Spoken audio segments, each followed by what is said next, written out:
Okay, let's see. We are going live here. And today we will attempt again to go live to Facebook. Let's see what happens when we give that a shot today. Where's this? Yes, yes. Switching accounts.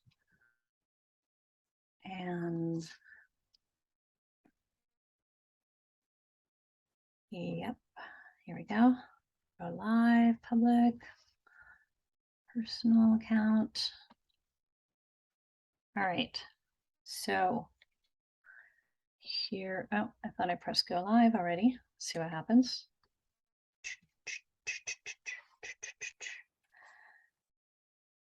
This meeting is being live streamed. Okay, here we go. So, welcome to Thriving Live with Gabrielle Senza. It is Tuesday at 2, and I am back on the East Coast, back in my studio, happily getting resettled in my space on Railroad Street. And I'm really glad to be here. I'm really, really glad to be here. I've been away for about a little over 12 days and have been in lots of places and have seen lots of amazing people, met new people, saw old friends who I adore and haven't seen in more than a decade. And so that was a super special treat as well. And I can share more about that later as the show goes along, perhaps if I stick with that. In the meantime, I am going to light a candle, which I always like to do with my show and also with my clients. Anytime I'm doing a session, I like to have a candle burning, holding space, sacred space for the healing, the transformation, the vulnerability, the ahas, all of that. So I really like to hold that space with immaculate love, unconditional love. And the candle reminds me that I too am protected in that space, so that I can give freely and hold that space of unconditional love freely. And I'm lighting another one so that I can also light some sage, which I also haven't done in a while since I've been away. And actually a couple of people that I met, or a couple of friends that I talked to along the way on this trip, talked about how they always pack an altar to bring with them in their travels. And so that with all the other things that sort of get thrown off in the process of traveling, they at least always have their altar to come back to in their space. Smells so good. So that is a practice that I will adopt for future travels. I'm getting ash all over my keyboard and my desk. So anyway, okay. So as you know, with Thriving Live, I always like to start with pleasure first. And today is no different. And I'm going to just copy and paste my my episode notes here. Guess what? Today's episode is number 33. How about that? Episode 33, which is so exciting to me. It is the 1st of November. And live from Railroad Street again. So,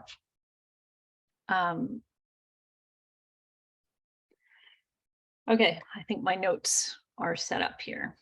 The light is a little bit funky.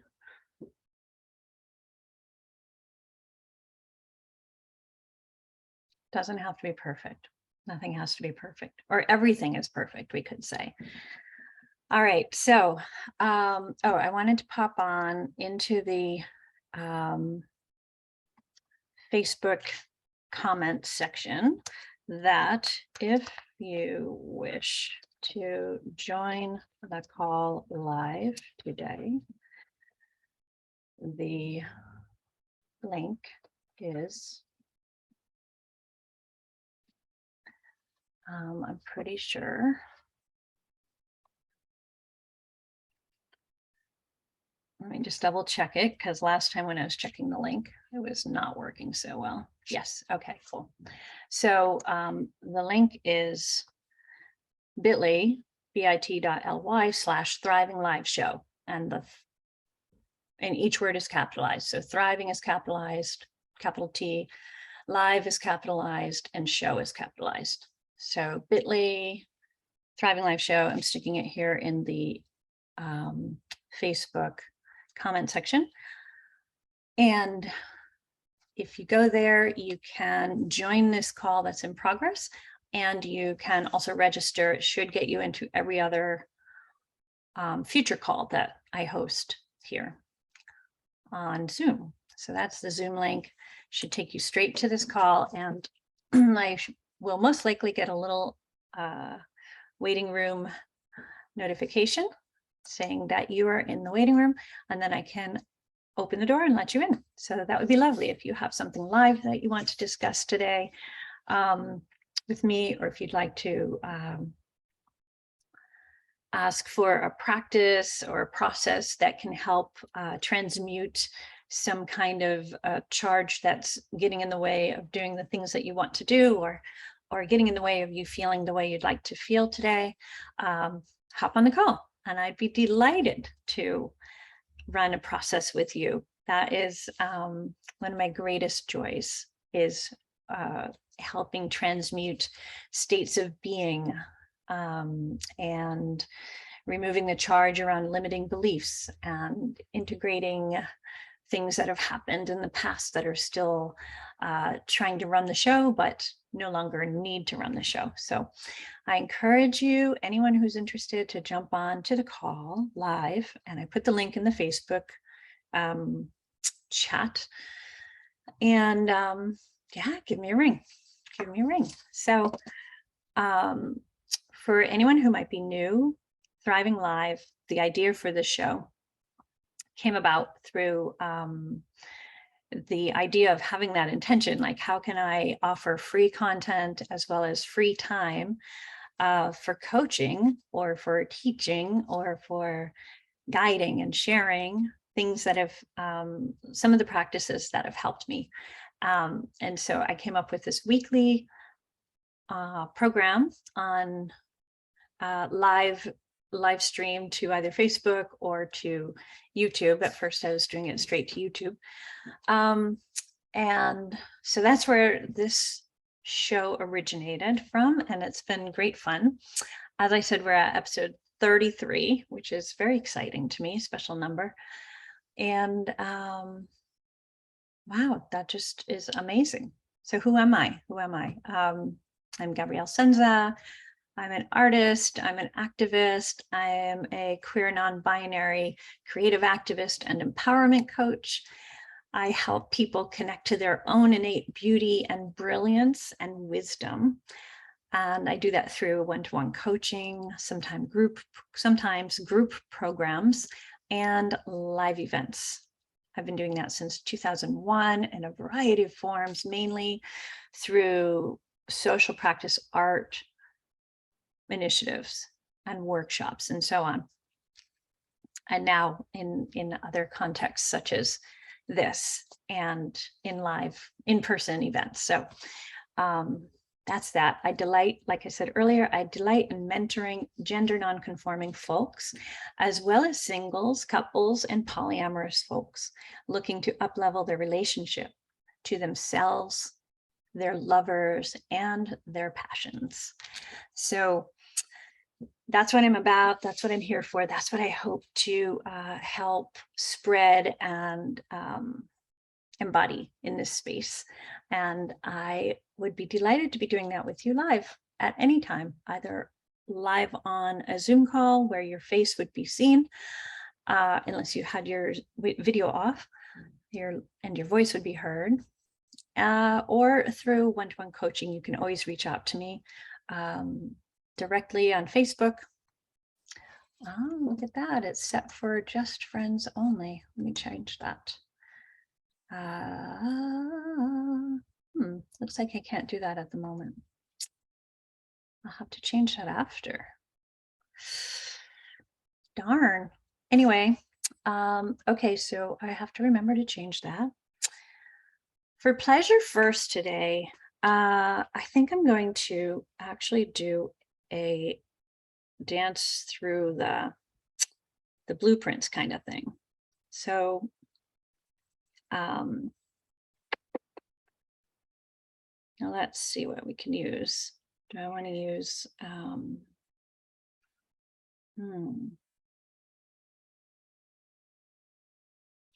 let's see, what do we want to listen to?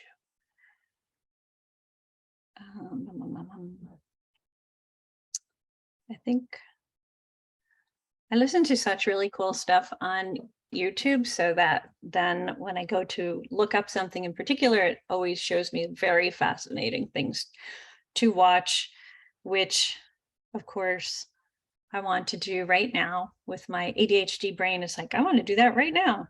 But of course, we're not going to. We are instead going to look up a song by MEUTE.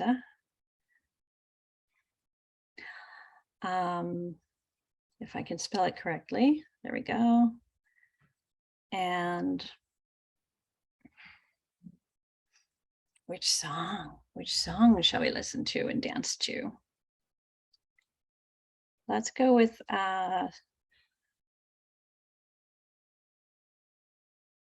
You and Me, I guess. All right. So this is to loosen up our bodies, our minds. I have not moved much in the whole traveling that we did. So get up on your feet, breathe. I put this closer to the microphone.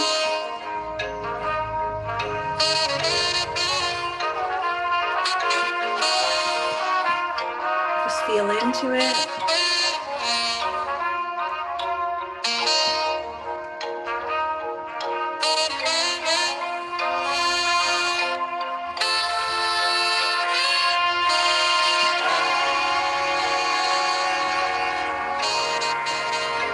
Using the language of the blueprint, starting with an energetic, just allow your hands to flow over the surface of your body. Just an inch or 2 or 5 or 6. See where you can still feel its presence. And you can also touch it very lightly.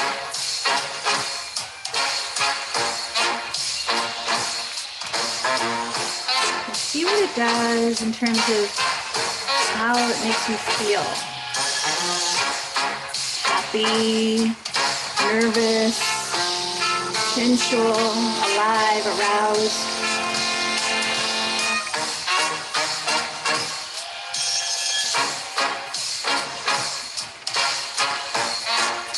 You can keep moving with the beat if you want to. Go into sensual touch, which is a little more like a massage touch, deep rub.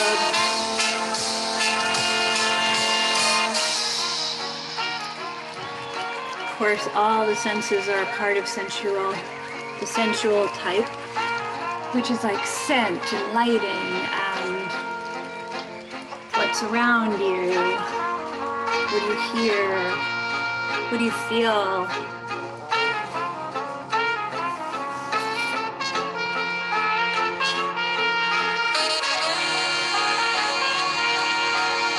And then going into the sexual blueprint, you usually are like going more for genitals and breasts or chest or nipples, that kind of thing, or butts. And I can't see you, obviously, so do what you feel good doing. Exploring what feels good.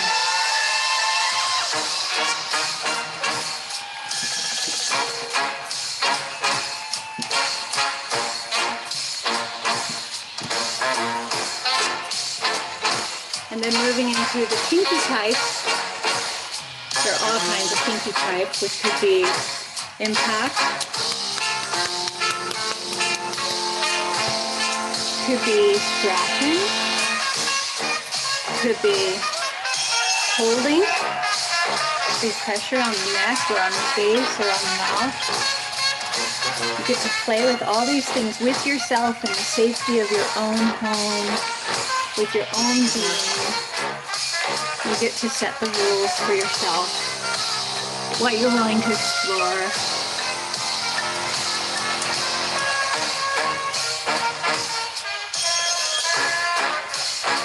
And then shapeshifters, they like it all, as much as possible, everywhere, all the time. So they like the energetic touch, the sensual touch, the sexual touch, the kinky touch, or sound or words. Sometimes they like it all at once.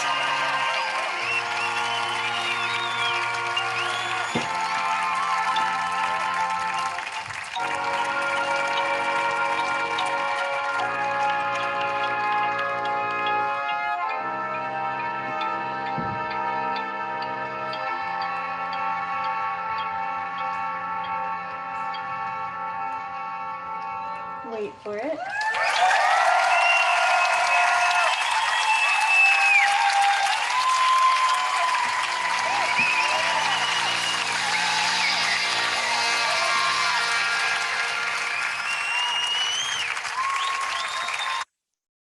All right.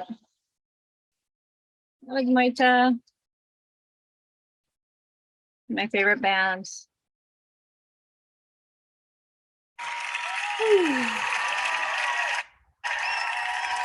All right, stop. All right, so there we go. Pleasure first. For me, that's often dancing or just realizing I don't have any water near me, but I do. I have my water bottle from my trip, my backpack. So, all right, for me, pleasure takes many forms. If I'm sure you've heard me say numerous times, and that can involve dancing. It can involve rest. It can involve a walk, a nap, all the things, so many things. So I encourage all of my clients, I encourage anyone listening and watching to explore the things that give you pleasure and maybe even make a list of them, like a sort of go-to list. What are the things you like to do for pleasure? Very handy when you're feeling really down and out and feeling maybe hopeless. That pleasure list can be a survival tool. You know, it could be the thing that reminds you that, oh, sometimes if I just go out for a walk, something happens, right? Something changes and I've come back feeling better. Or I run into some magnificent human and we had this beautiful exchange, or the fresh air, or the birds, or any number of things that can happen on a walk. I'm just turning my heat back down. That's super handy, very, very useful to have that list handy. And then the other thing I often encourage people to make is a kind of a celebrations list, which you could use the pleasure list. The celebrations is like, how do you celebrate?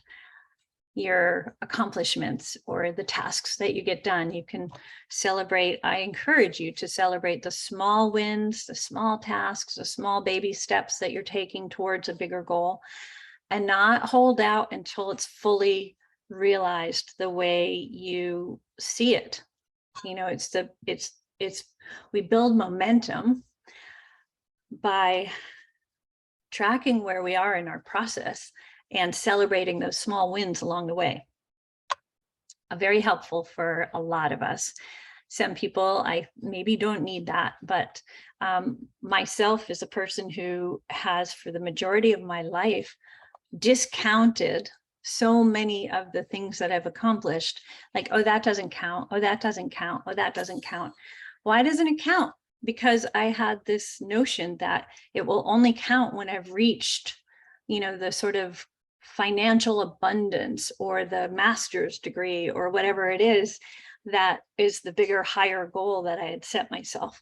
And then now actually saying that feels kind of funny, because a master's degree or accumulating wealth to me no longer feel like important goals, right? And that's not because I've achieved some of those things. It's more because getting more in touch with my values and what's like really important to me in all these different ways. I can see like, oh, that doesn't jazz me up as much as connection with people or feeling calm and peaceful, you know, or paying my coaches to help me grow, or paying my hiring assistants to help me grow. Like, these things have much more deliciousness as a part of the experience for me than that reaching that ultimate goal, which feels kind of empty in a way. Not to say that they aren't very useful as well, but they are not the door openers for everything the way that people often imagine they are. They certainly can help us move into areas, you know, like more higher up in the profession that we're doing because we have a master's degree, or having the ability to go to places and have experiences because we have more money in our accounts, and more money available to us. That still has a very different feeling, in my experience anyway, than the richer, more delicious experience of being in contact and being in growth and being in enjoyment and being with others on the journey, growing with others, all of that. So I think I lost my train of thought. It was about celebrations versus pleasure, you know, like list of pleasures. So a list of celebrations might be a list of how you can celebrate yourself for the small things as well as the big things. So an example for me might be, let's say I set a goal of reaching out to 3 people today in relation to a project I'm working on. And that's typically something I would put off most of the day, if not the entire day. And then the next day I'm like, oh, I didn't do it, right? So what if I set myself a sort of celebratory kind of reward for reaching out to those 3 people that I put on my list for today? First of all, I also want to say that often the doing of it is the reward itself, right? That's not always the case, like if it's about mopping or vacuuming the house, although that does give me some form of pleasure and satisfaction, like, oh, great, house feels cleaner. But it isn't like, oh, this really helped move my project forward. You know what I'm saying? So the ways I can celebrate myself in taking the steps that move me closer to achieving my goals, my bigger picture goals, yeah, I can find different ways to celebrate those. So let's say I call those 3 people, or I reach out to them in whatever manner. First of all, for me, that would definitely feel good in its own right. And to get into the habit of kind of celebrating it, maybe I journal about it for 5 minutes, or maybe I do a little dance for 5 minutes to be like, woo, woo, I got it done. Yes. And, or maybe I'd say, okay, great. Now I can go meet up with my friend for a walk. You know, that would be so lovely. So there are so many different ways I can celebrate the accomplishment of that one small step of reaching out to the 3 people that I had on my list today. And then what about bigger things? What about like completing my master's program? So for that, I chose to purchase for myself a new carbon guitar that's both acoustic and can plug in and be amplified, and therefore also have the sound manipulated right through effects that I can put on it through the amplifier.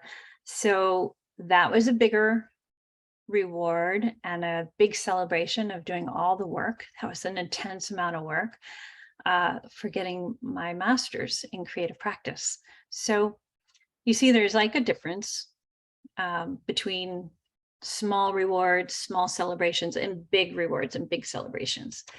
And sometimes it's simply an acknowledgement, you know, like, wow, that was a big thing. I often find it so surprising when I'm with some friends, or actually my lover does this a lot. He's just so amazing this way. He does notice and remember and celebrates the small things and the big things. He's like, wow, you just finished the blah, blah, blah. Why don't we go out to dinner to celebrate? I'd love to celebrate you. I'm like, wow, oh my God, that might not have even gone onto my list of things to celebrate, right? And meanwhile, it's totally valid, like a super valid, even sort of star example of something to celebrate. And I still have the habit of not counting that, not being in the moment of celebrating the thing, the accomplishment. It's always more like, okay, now what's the next thing? Oh, I did this, but I didn't do all of these other things in the process, right? So there's often, for me, yeah, a big voices inside me that are saying, yeah, but you didn't do this, and the cost of getting that done was this and that and the other thing, and you neglected this and that, which clearly, as you can imagine, would not make me feel great about the accomplishment. So it's yeah, that critical part of me. So I am super grateful for my lover and those who remember to remind me that, hey, that actually took effort and you put in the effort and that was awesome. Let's celebrate it, you know? So that's just such a beautiful thing. I'm really grateful for that opportunity. And as an example, it's like, that's why it's important to make those lists of ways we can celebrate, but also what we're celebrating. And many of my coaches actually talk about using brags. They encourage us to brag. And I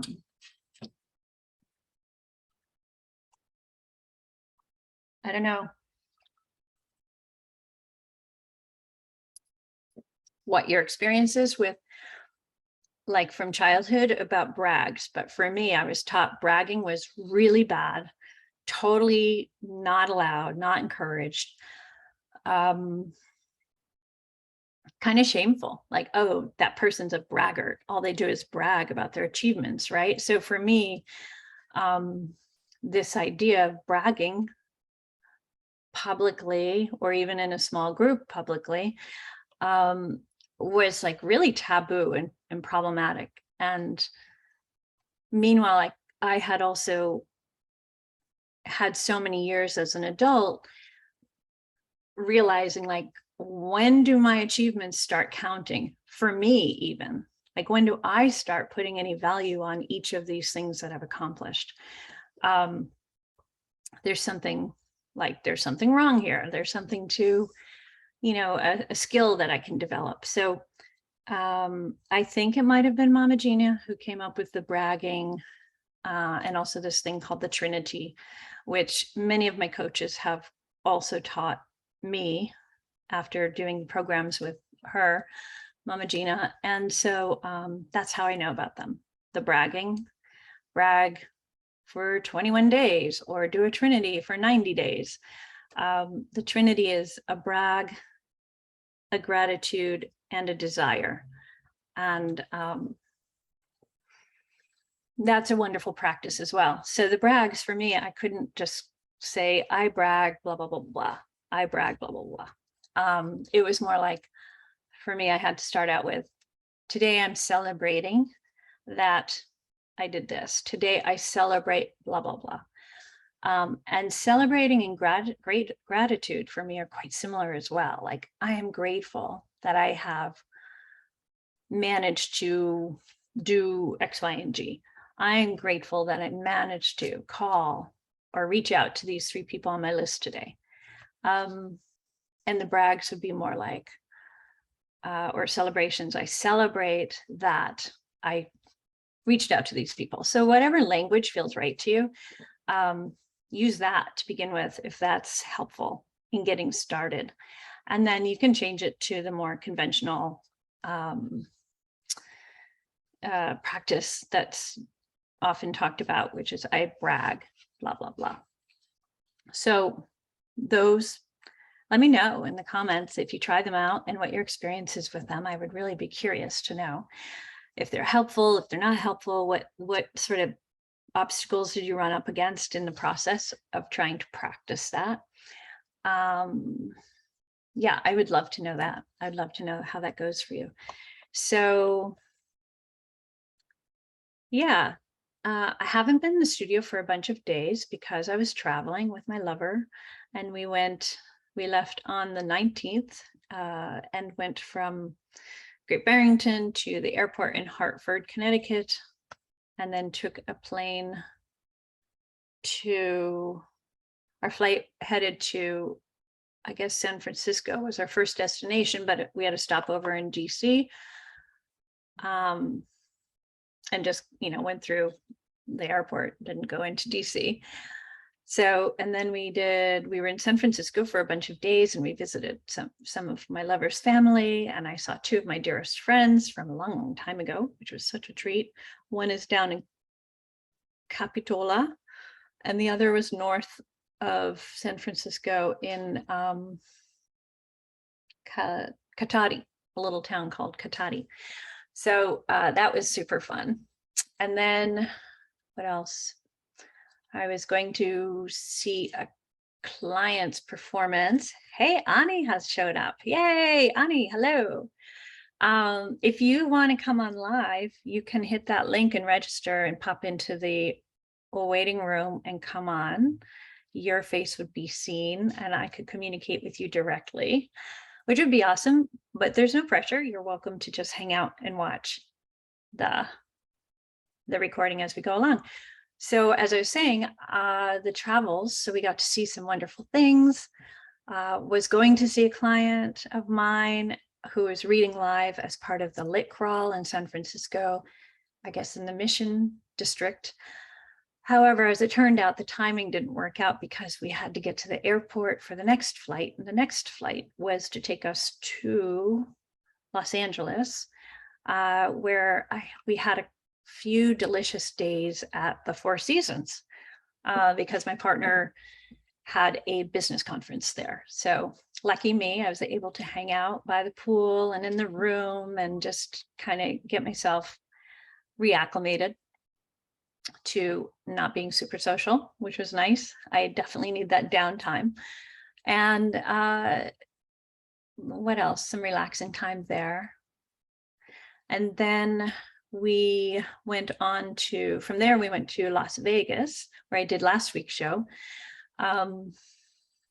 I guess from the hotel, I can't remember the hotel at the moment, but oh yeah, it was that, yes, we were on the 55th floor in this Conrad Hotel. And there are all kinds of casino stuff happening on the ground floor, as you can imagine. And it was my first time to Las Vegas. I have never wished to go to Las Vegas. In fact, I had sort of planned that I would go through my entire life without going to Las Vegas because there's really no reason for me to go. However, there are deserts nearby, and that dress of mine, which you can see in those images behind me, that dress that sort of possesses me at times, said, well, there's a desert and you need to go crawl in the desert.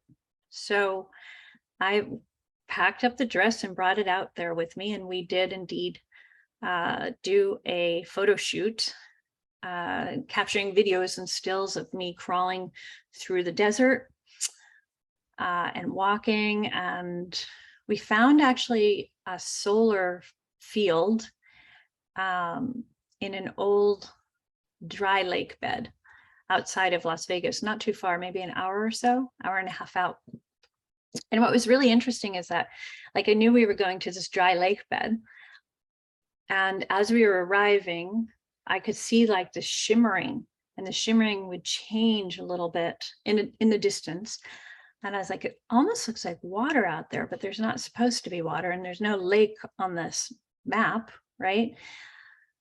But what is all that shimmering? And it turns out that it was the solar panels. It was a field of solar panels. And so just as the road was turning based on how they were set against the sky, I guess, created this sort of interesting ripple effect. And then later, towards the end of the day, the end of the shoot, looking in the other direction, I saw that similarly, a whole sort of lake full of solar panels on this dry lake bed.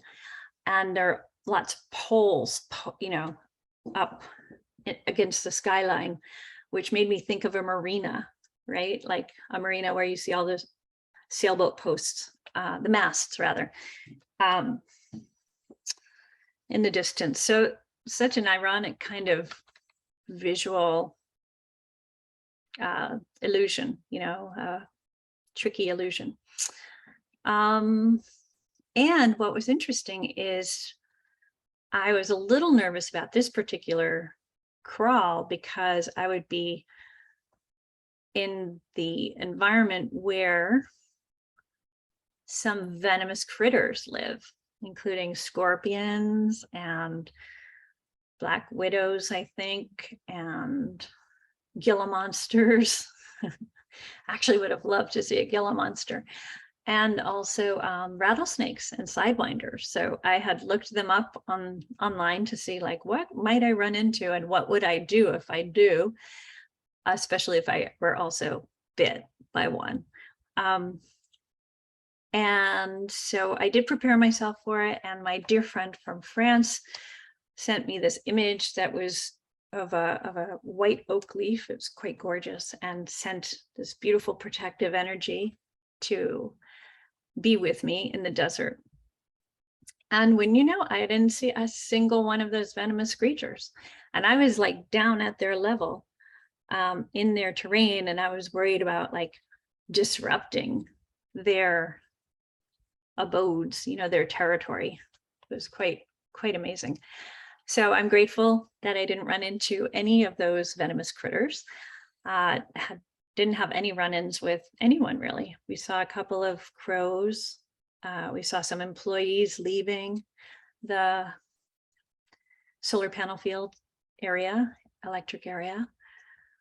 And we were kind of baking in the sun. And at a certain point, Dan said, we got to get out of here. I got to get you out of the sun. And I was like, okay, but just one more. And then I'd set up the camera on a tripod, and then I'd go and, you know, shoot some more video of crawling or walking. And it was just a gorgeous place to work. I just really am so grateful that we went there and that I had that opportunity. And it made Las Vegas totally worth it. Yeah, it was all good. From Las Vegas, we went to, I think, Portland, Oregon next. Yeah. So we flew from Vegas out to Portland, Oregon. That was the other reason we were in Las Vegas, is because Dan had a work conference there as well. So we had business in all these cities. And yeah, so Portland, Oregon, we went to, where we have lots of friends from our coaching community, including my amazing coach, Marissa Hunter, and several of my siblings from a mastermind group that we did. And Ani, we missed you so much. We missed you so much. It would have been great to have you there in person, give you real hugs. That would have been really nice. And yeah, we had a beautiful retreat day with our coach, Marissa, who ran the Glow Up. And it was so helpful. It's really helpful to get that coaching time and the reflection time about where we are, what we've done, where we're going, what we're struggling with, all those kinds of things. So that was really awesome. And then let's see. Oh, we had a great Airbnb out there, which had also a hot tub. And so we spent a lot of time in the hot tub and quite a bit of time out in the forest, foraging for chanterelles yesterday, or 2 days ago, I guess now. Didn't find any, but it was quite lovely to be in the woods along the Columbia River Gorge Valley, I think it's called. And all those trees that are covered with moss, like really thick, poofy moss, not the kind that hangs down like the Spanish moss that you see in the South. It was more like they had down comforters on, or sometimes you see spiders' legs that have like a lot of puffy, and fuzzy stuff. The branches kind of looked like that. It was fascinating, totally fascinating. And then we got on a plane and we came back to the Berkshires and flew into Hartford last night or yesterday afternoon. Took a red eye out, stopped off in Chicago, and yeah, we got home to the Berkshires around 3, just in time for Halloween on the hill. So that was fun to see all the kids dressed up in costumes, and adults too, and it was just lovely.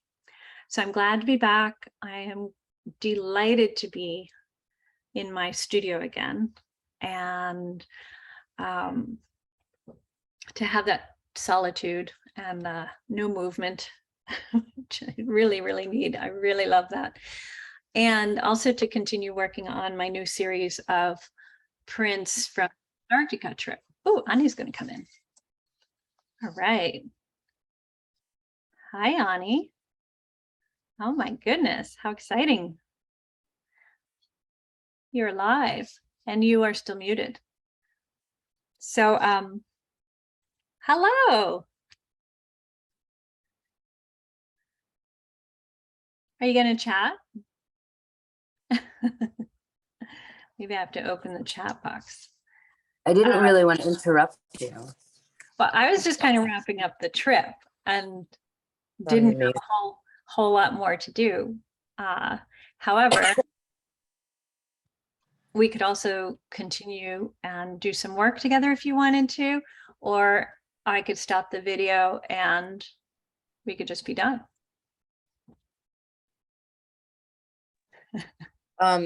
I need to cough, but I am interested in talking with you.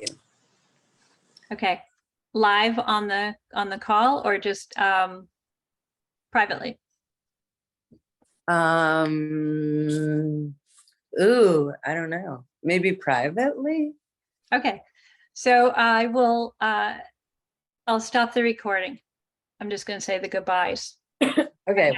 And then we can stay on. Okay. Stay on? You can stay on, but okay. We'll keep the call rolling after I sign off. All right. Okay. So loves, thanks for joining me for this call. Thanks for being here, and fill me in the comments section, either on the YouTube channel or in Facebook. Yeah, yeah, and come join me live next time, okay? So I send you loads and loads of love, everyone, and I look forward to talking to you and seeing you next week. I love you.